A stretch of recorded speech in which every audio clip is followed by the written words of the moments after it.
Is your Buick Encore struggling to connect to Apple CarPlay, leaving you without your maps and music? Statistically, most connectivity issues are software glitches that don't require expensive hardware replacements. Let us walk through the diagnostic steps to get your infotainment system back on track.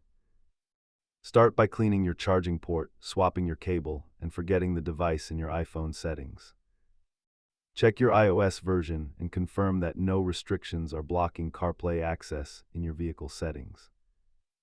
If the port feels loose or your phone won't charge at all, you might be looking at a physical module failure.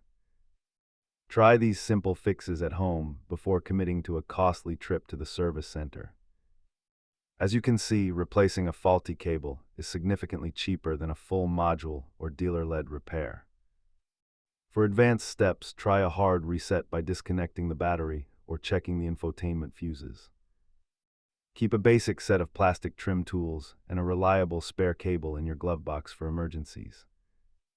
Remember, even the best technology is only as reliable as the physical connection it depends on. If these steps helped you reconnect, hit the like button and subscribe for more Buick troubleshooting tips.